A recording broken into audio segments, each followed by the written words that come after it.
Kowe kudu bisa ngener kang bisa trep mapan ing kula ngati. Ngestakaken dawuh. Tak tindakake nyuwun pangestu Bapak. Nyuwun gawe Nger.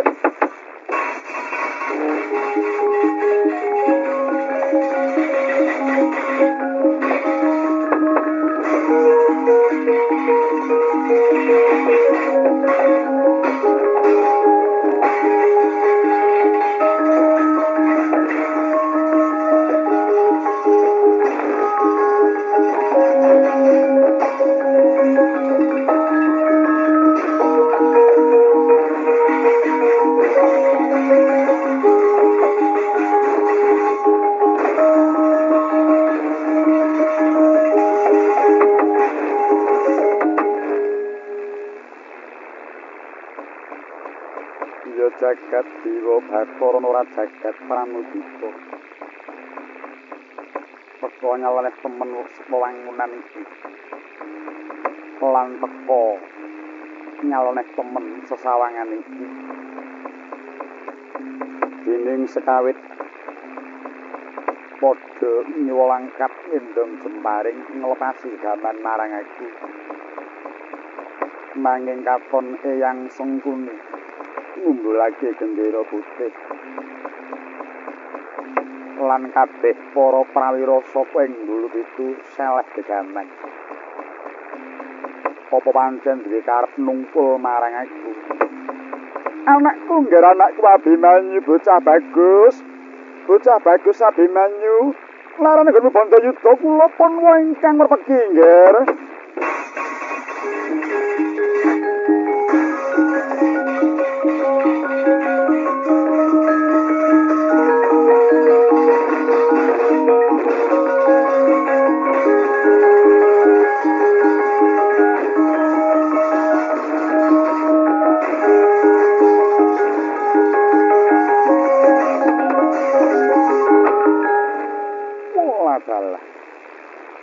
Abimanyu sutaning adikku Janaka. Sira kulup ingkang ndak tresnani. Sumurupa ngger. Marmane paman sengkuni ngumbulake gendera putih. Prajurit padha saleh gegaman karana wis datan kawawa anranggulangi marang sira kulup Abimanyu. Ingkang mengkono kulup Punwa dalah senopati ning Kurawa, trima teluk marang sira kulup Abimanyu. Wa Prabu Punden kula paduka sembahan kula. Syukur mangayu bagya sepi jurung. Dene Wa Prabu dalah para punden sampun kasinungan ing kaengetan. Kula angka wijaya iye. Angsah puning paperangan tan perbeda wong tuamu, ya ngeling-eling anak Janaka kowe Abimanyu. Bekti kula ya kula wis ndak tompo. Wis kula leren teko semene wae nggone Bantayuda. Ora perlu dibacutake maneh.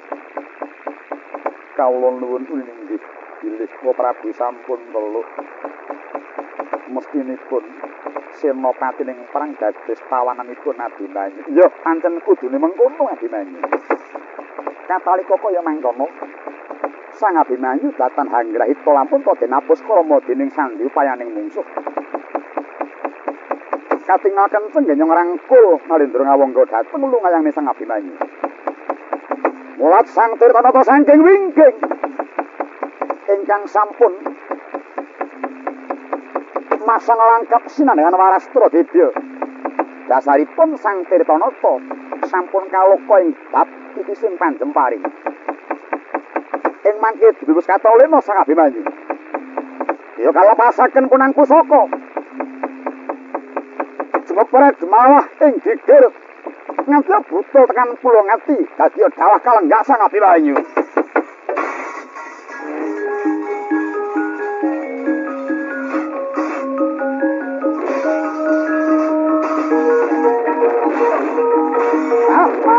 Abimanyu.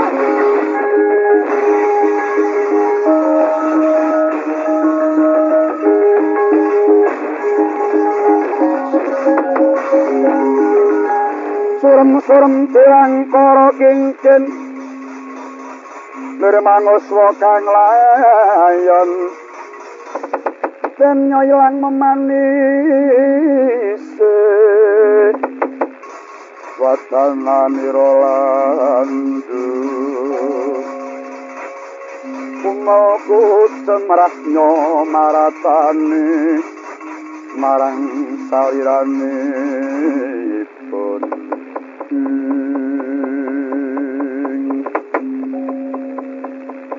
ya jagat ya dewa Bathara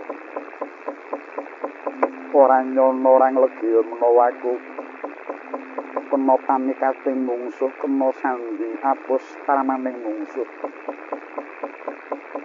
perang mora jiwa satriya tindakmu culik kawaning ngelepasi gegaman marang aku saka ing wuntat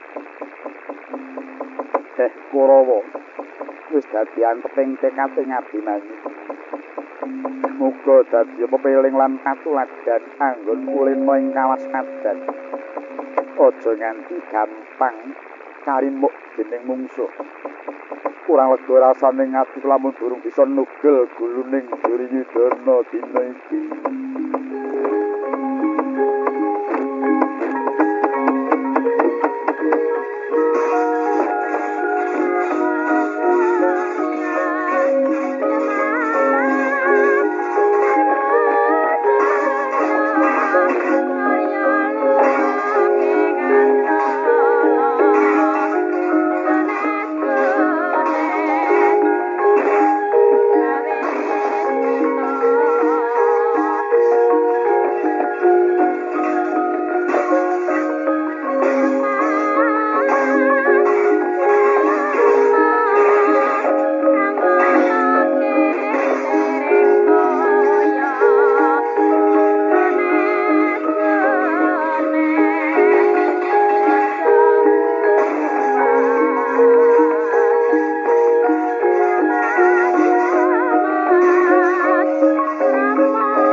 Durna, nuwun wonten dawuh nggih. Sampun dawah kalenggak kutah lubiranipun Abhimanyu. Kataman pusakanipun Tirtanata. Salah.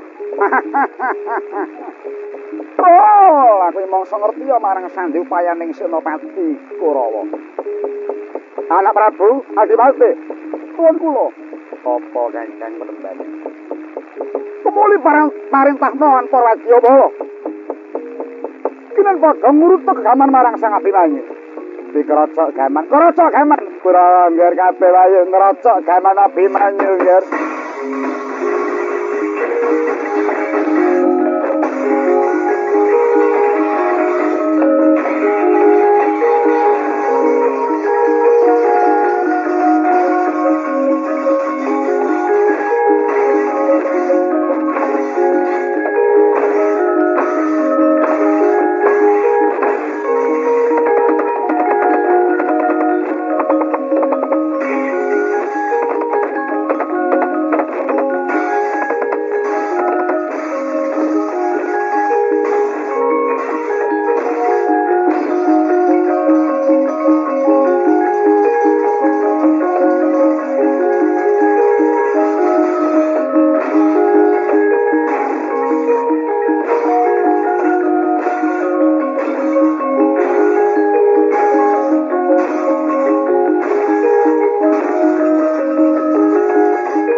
prihatin waspogung ijil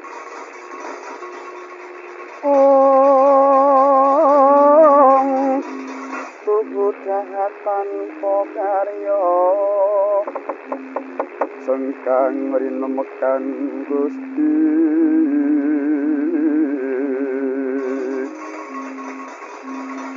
Gelung rino sak sekarenya Gelung rino sak sekarenya Sumawur gambir melati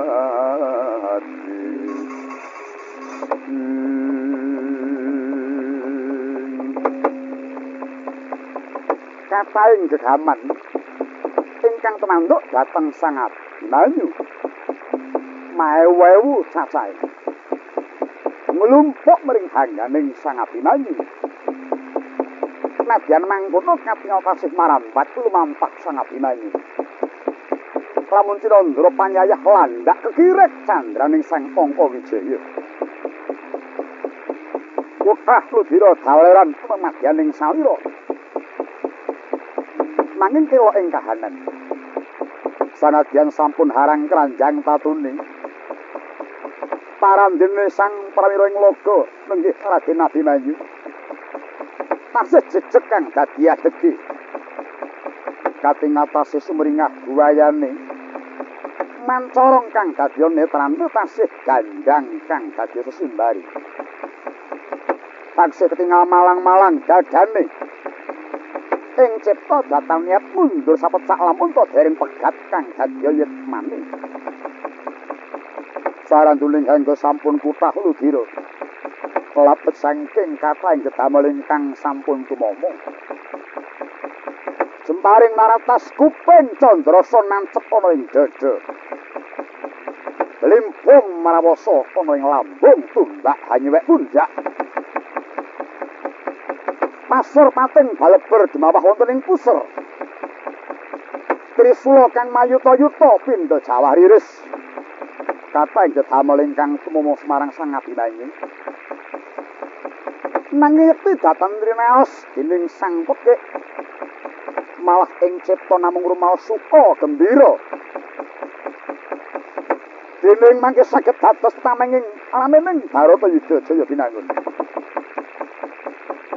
lapet saking tatak pepeging penggalih Raden Angkawijaya datan mantra-mantra prajurit kang mangsah yuda tinong saking dokadi panyayah pemanten hinayang kali apa to tandane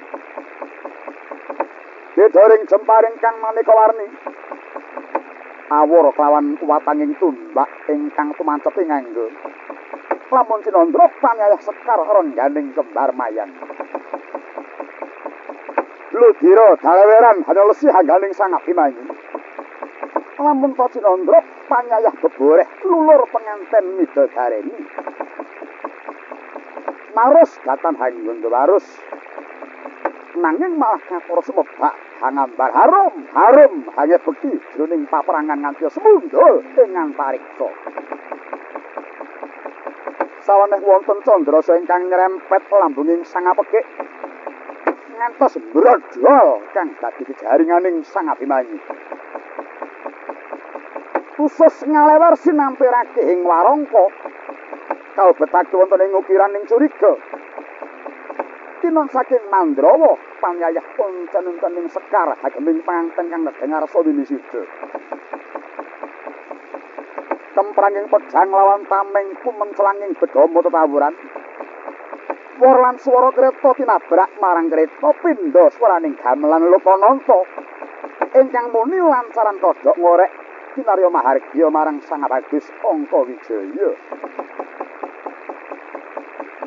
ginarung pangriting kuda pengpreting Dewi Pangga mewah panjriting wadya ingkang kataman dedamel lamun to kapiyarsa pindha gegeronganing para hapsara lawan hapsari mikurmati marang satriya Plongkowati nadyan Angkawijaya ingkang lagi amagut pupuh mriyem Ngastina Kyai Mendung munga kaping 12 jumalegor kaya belah-belah kok jagat sinung surak ing wadya Ngastina pindha ambata rebah mawuran kadya ampuan pagebluk ingkang mangsa labuh nalika mangkin mulat nganan mulat kiring Sang Abimanyu mung bakal nangguh pejaing punang mengsah lumampah Sang Abimanyu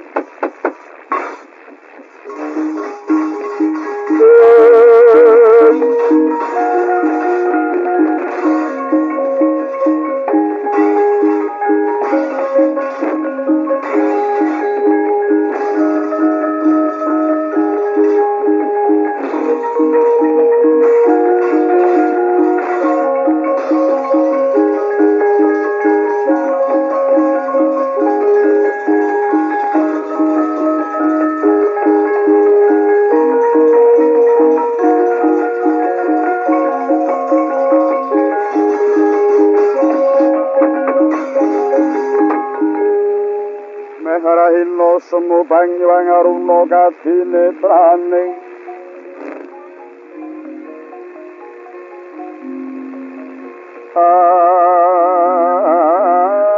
anggorapuh sabdaning kukila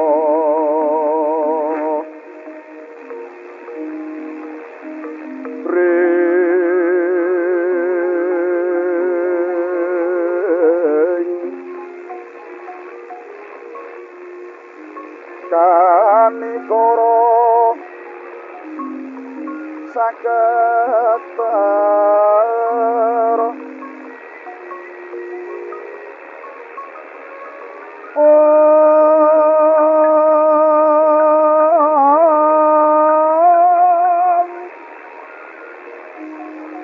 kini dungane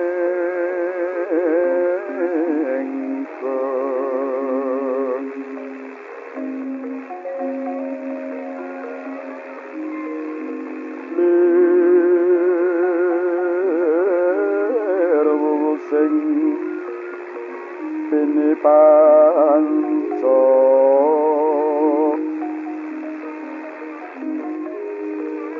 apa toke ngayam wono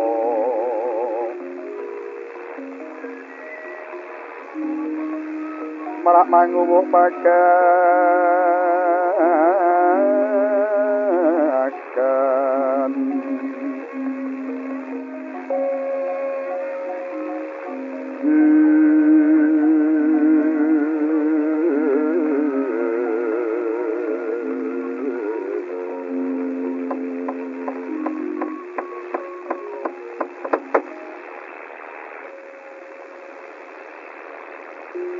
ing mangke kendel panyandraning Sang Abimanyu inggih tasih magut wonten ing palagan labet datan kapiyarsa kang dadi sesambating Sang Abimanyu gembira mawuran para Kurawa ugi mangke saged luput dhateng Sang Angkawijaya ingkang saged binlawat malih sinebut kang ana paperangan ing Nawa Tapa ing mangke datan kadhe ingkang wonten jroning kadaton Ngastina Sang Ratu Banowati ingkang pinarak lenggah sahabat ingkang putra Raden Lesmana Mandra Kumara candrane panyayah kenyati nari krama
Pen-pedan moyo-moyo kulon. Hanyunari nenggih menika jroning kedhaton nagari Ngastina.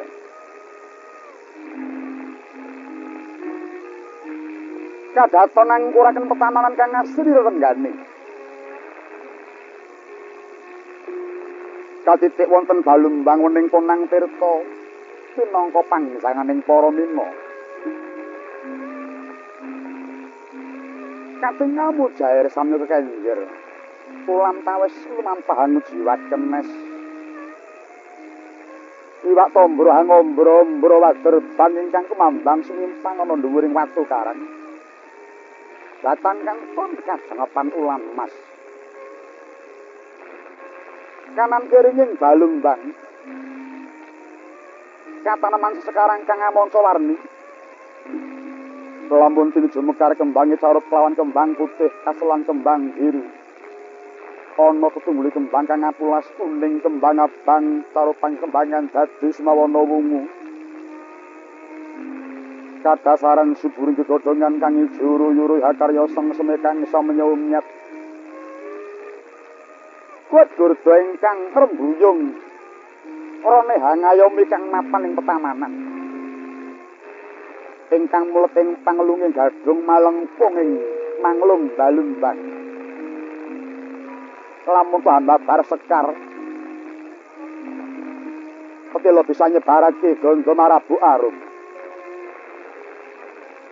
Kapiyarsa penting grengeng swaraning Bremara Bremari ingkang ngisep marang maduning sekar. Lamun to Cinandra panyayah kekidunganing para Brahmana sesanti jaya-jaya.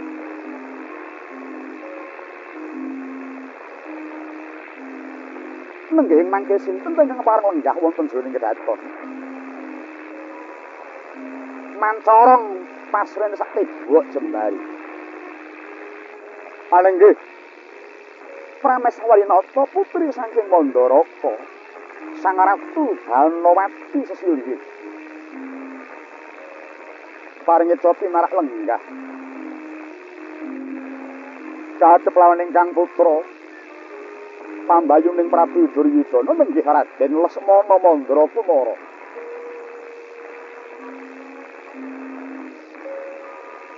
Katinagorah kang dadi lenggahing Sang Lesmana. Labet ing cipta amung kepengin semusul dhateng Kang Rama manding ing Rananggana. Namung muhung tansah pinenggak lawan ingkang ibu Dewi Hanumati. Teka mangkono wijiling pangandika ingkang dereng kaya sing latih saking Sang Ratu Hanumati.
Kowe kudu bisa ngener kang bisa trep mapan ing Pulau Ngadi. Ngestakaken dawuh.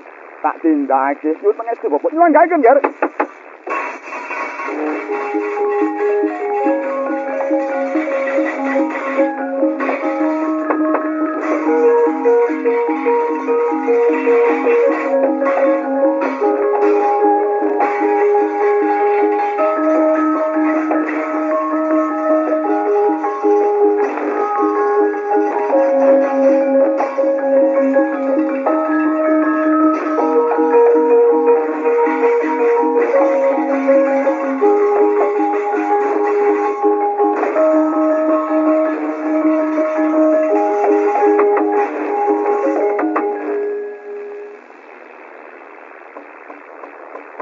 Jagat Dewa Bathara ora jagat pramudita. Teka nyalane temen wewangunan iki. Lan teka nyalane temen sesawangan iki. Dening sekawit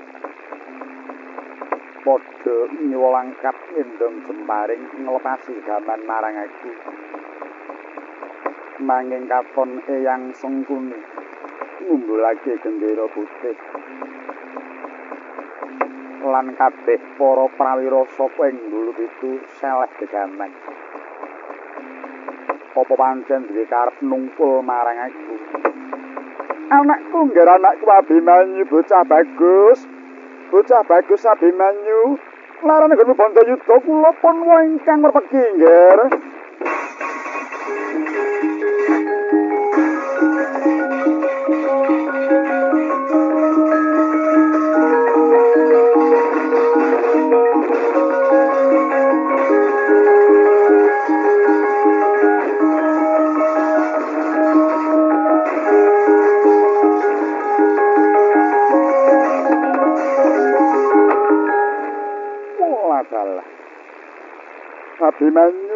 Abimanyu supaning adhiku Janaka. Sira kula ingkang ndak tresnani. Sumurupa ngger. Marmane Paman Sengkuni ngumbulake gendera putih. Prajurit padha saleh gegaman karana Pustatan Kawawa anranggulangi marang sira kula Abimanyu. Ingkang mengkono kula Punwa dalah senopati ning Kurawa, trima teluk marang sira kula Abimanyu.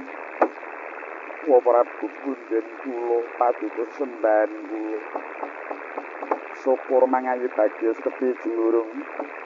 Dene wa Prabu dalah para punden sampun kasunungan ing kaengetan. Kula angka wijaya iki. Angsah puning paperangan tan perbeda wong tuamu, ya ngeling-eling anak Janaka kuwi Abimanyu. Bekti kula ya kula wis ndak tampa. Wis kula kelaren teka semene wanggone Bandayuda. Ora perlu dibacutake maneh. Kawula nuwun inggih bilih Prabu sampun teluk. Mestinipun senopati ning perang dados tawananipun Abimanyu. Ya pancen kudune mengkono Abimanyu. Katalika kaya mangkono. Sang Abimanyu datan hanggrahita lampun to dinapus krama dening sandi upayaning mungsuh. Katingal kenceng nggih ngrangkul Nalendra Ngawangga dhateng lungayane Sang Abimanyu. Mulat Sang Tirtanata saking wingking ingkang sampun masang langkap sinandhangan Warastra Dedya. Dasaripun Sang Tirtanata sampun kaloka ing bab titising panjemparing. Ing mangke diwis katolena Sang Abimanyu. Ya kalepasaken punang pusaka. Jumepret malah ing geger. Nganti buta tekan pulo ngati dadi dalah kalenggak Sang Abimanyu.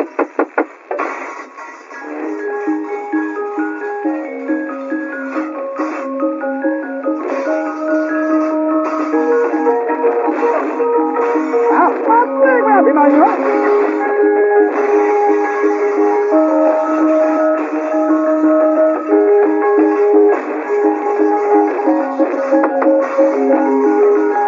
Surem-surem tiangkara kincin nirmanguswa kang layon den nyoilang memanis wadananira lan malku cemrahnya maratane marang salirane pun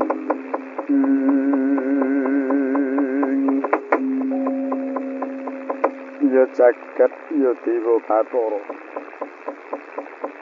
ora nyono ora nglegya menawa aku kena pamikating mungsuh kena sandi apus paramaning mungsuh perang ora jiwa satriya tindakmu culika wani nglepasi gegaman marang aku saka ing wunpat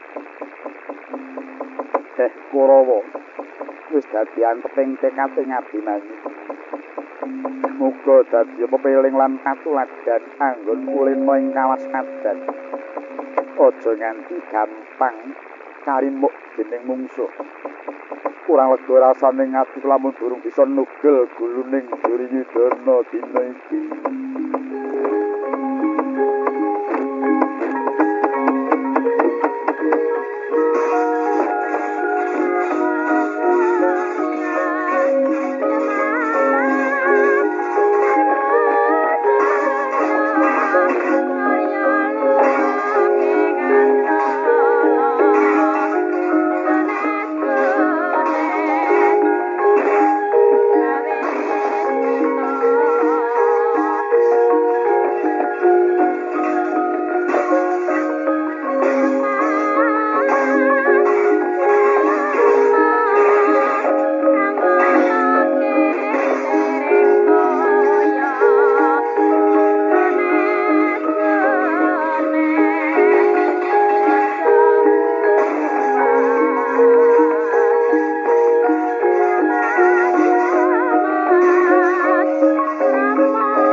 Durna, nuwun wonten dawuh nggih.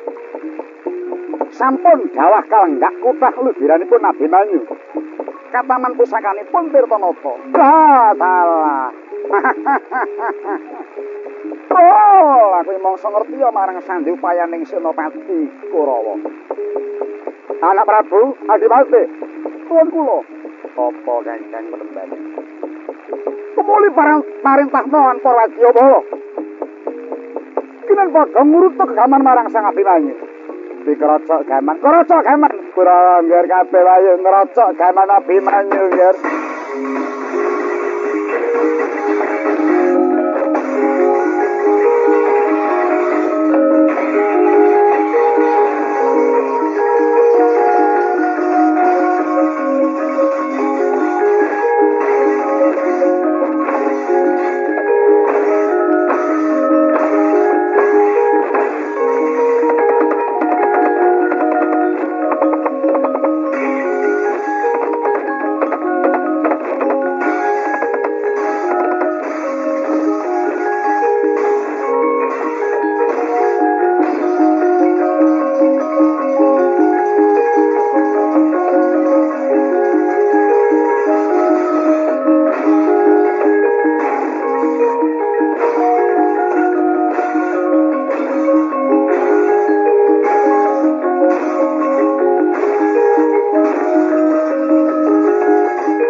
prihatin waspogung ijil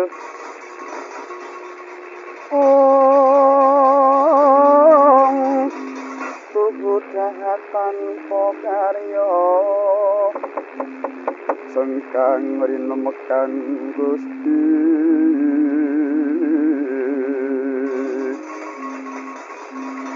delung rino sak sekarangnya Kelung ringmu sak sekarnya sumawur gambir melati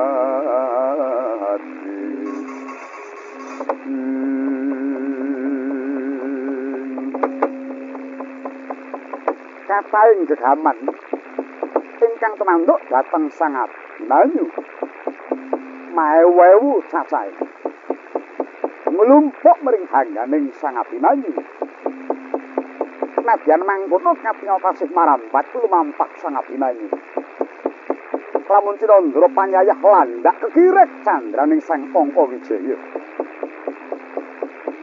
Wekah Ludira daleran pemadyaning salira nanging kela ing kahanan sanadyan sampun harang kranjang tatune parandene Sang Prawira ing laga nenggih Raden Abimanyu tasih jejeg kang dadi adegi kating atase sumringah buayane mancorong kang dadi netrane tasih gandang kang dadi sesimbari taksih ketingal malang-malang dadane ing cipta datang niat mundur sapecak lamun to dereng pegat kang dadi yetmane saranduling kanggo sampun kutah Ludira lapet saking kathah gedamel ingkang sampun tumama jemparing naratas kuping Candrasa nancep ana ing dada limpung marawasa ana ing lambung tumbak hanyewek pundak pasur pating baleber dumawah wonten ing pusar Trisula kang mayuta-yuta pindha jawah riris kathah gedamel ingkang tumama Semarang Sang Abimanyu nanging yekti dhateng rinaos dening Sang Pekik malah ing cipta namung rumaos suka gembira dening mangke saged dados tamenging alamening Barata Yuda Jaya binangun lapet saking tatak pepeging penggalih Raden Angkawijaya datan mantra-mantra prajurit kang mangsah yuda timong saking Dokadi panyayah pemanten winayang kali apa to tandane dedoring jemparing kang maneka warni awur kelawan kuwatanging tumbak ingkang tumancepi nganggo lamun Cinandra panyayah sekar rengganing kembar mayang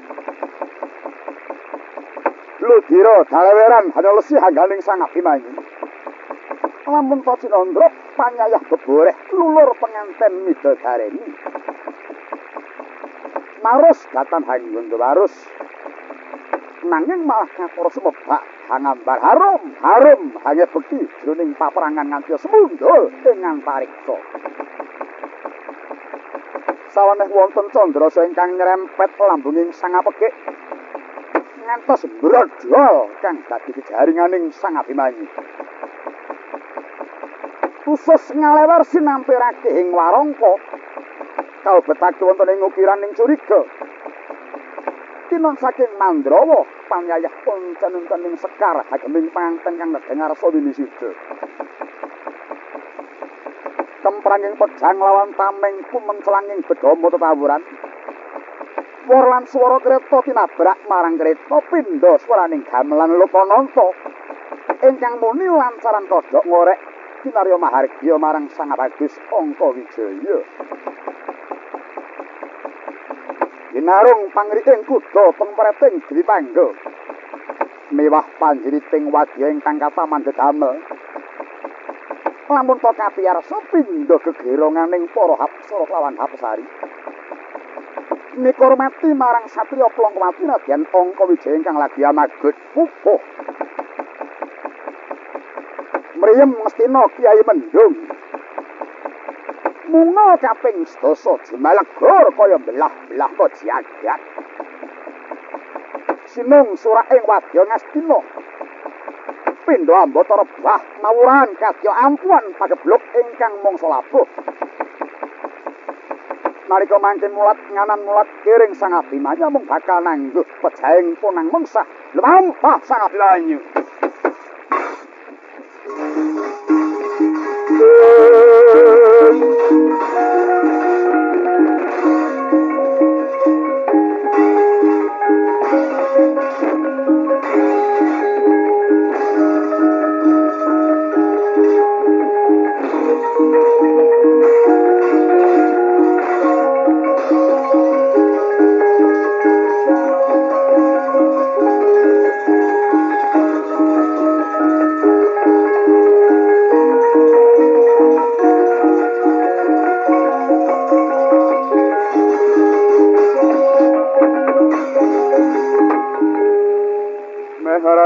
semu Banyuwangi Aruna kadinetraning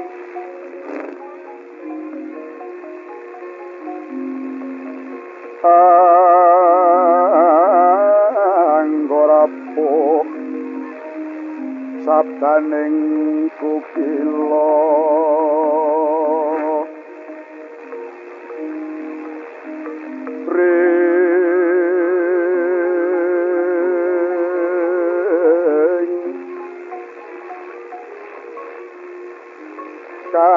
kanikara saketar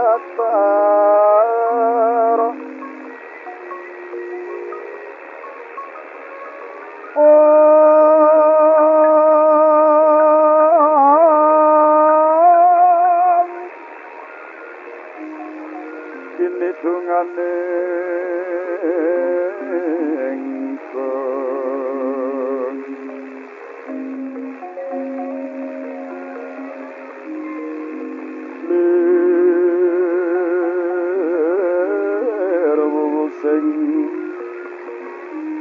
panco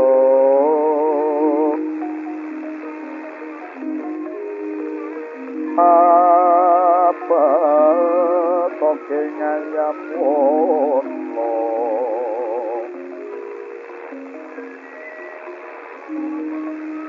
marak manguwuh pagakan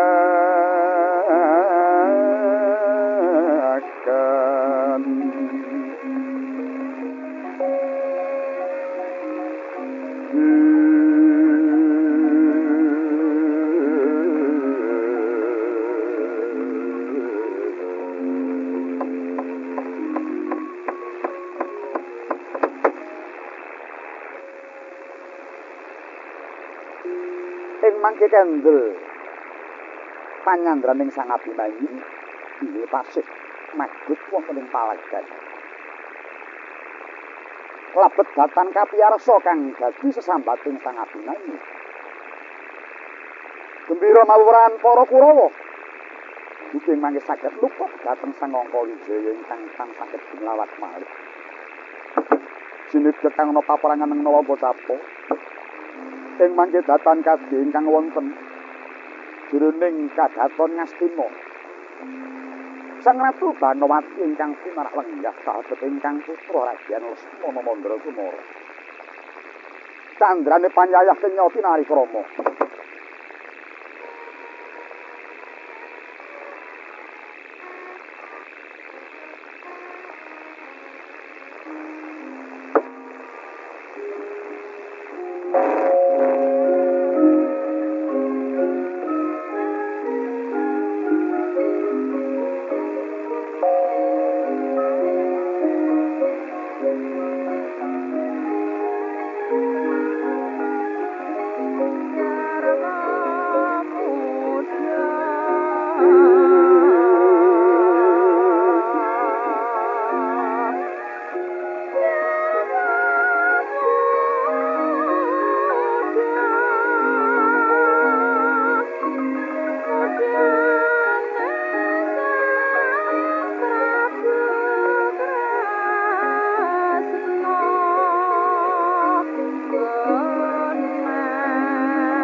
kadang moyo-moyo kulon.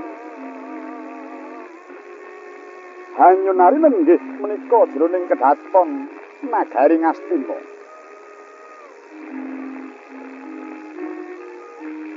Kadhaton ngangkuraken petamanan kang asri renggane. Katitik wonten Balumbang wening Ponang Tirta pinangka pangsanganing para mina. Kating ngamu jair samya kekenjer. Ulam tawis lumampahan jiwat kenes. Iwak tombro ngombro-ombro waderbang ingkang kumambang sumimpang ana dhuwuring watu karang. Datang kang pun kajengepan ulam mas. Kanan kiringing Balumbang. Kataneman sekarang kang amonco warni. Lampun tinuju mekar kembangi carut lawan kembang putih kaselang kembang biru. Ana tetungguli kembang kang apulas kuning kembang abang carupang kembangan dadi semawana wungu. Kadasaran suburing gegodhongan kang ijo yuru hakarya sengseme kang isa menyumyat. Kuat gurda ingkang rembuyung rene hangayomi kang mapan ing petamanan. Ingkang mulet ing pangelunging gadung malengkung ing manglung Balumbang. Lamun babar sekar petilo bisa nyebarake gondo marabu arum. Kapiyarsa penting grengeng swaraning Bremara Bremaring kang semarang maduning sekar. Lamun to Cilondra panyayah kekidunganing para Brahmana sesanti jaya-jaya.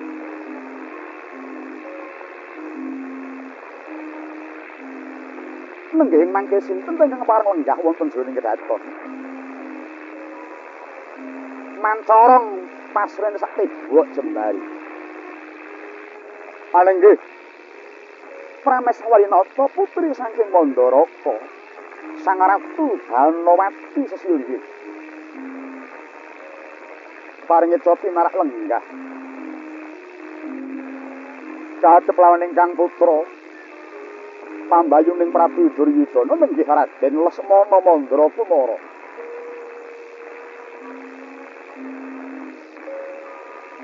Katinagorah kang dadi lenggahing Sang Lesmana. Kelabet ing sebab mung kepengin sumusul dhateng Kang Rama manjing ing Rananggana. Namung muhung tansah pinenggak lawan ingkang Ibu Dewi Hanumati. Teka mangkono wijiling pangandika ingkang dereng kaya sing latih saking Sang Ratu Hanumati.